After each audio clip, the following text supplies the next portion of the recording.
രാജ്യത്ത് ഇന്നലെ 341 പേർക്കാണ് കോവിഡ് സ്ഥിരീകരിച്ചത്. ഇതിൽ 292 പേരും കേരളത്തിലാണ്. രാജ്യത്തെ കേസുകളിൽ 80% കേരളത്തിലാണെന്ന് ആരോഗ്യ മന്ത്രാലയം അറിയിച്ചു. കോവിഡ് പരിശോധന കൂടുതൽ നടക്കുന്നതിനാലാണ് സംസ്ഥാനത്ത് കൂടുതൽ കേസുകൾ റിപ്പോർട്ട് ചെയ്യുന്നതെന്നാണ് ആരോഗ്യവകുപ്പിന്റെ വിശദീകരണം. അതേസമയം കോവിഡ് വ്യാപനത്തിനിടയാക്കുന്ന ഉപവകഭേദം JN1 ഗോവയിലും മഹാരാഷ്ട്രയിലും കണ്ടെത്തി. ഗോവയിൽ ചലച്ചിത്രമേളയ്ക്ക് ശേഷമുള്ള പരിശോധനയിലാണ് 18 കേസുകൾ കണ്ടെത്തിയത്. മഹാരാഷ്ട്രയിലും രോഗലക്ഷണമുള്ളവരിൽ നടത്തിയ പരിശോധനയിലാണ് പുതിയ ഉപവകഭേദം സ്ഥിരീകരിച്ചത്.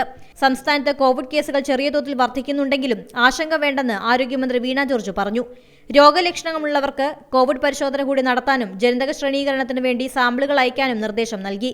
ഉത്സവകാലം മുന്നിൽ കണ്ട് രോഗവ്യാപനം തടയുന്നതിനായി സ്വീകരിക്കേണ്ട നടപടികൾ ഊർജിതമാക്കാൻ കേന്ദ്രം നിർദ്ദേശം നൽകിയിട്ടുണ്ട്. രാജ്യത്തെ ആക്റ്റീവ് കേസുകളിൽ 88% നിലവിൽ കേരളത്തിലാണ്. News desk C Malayalam news.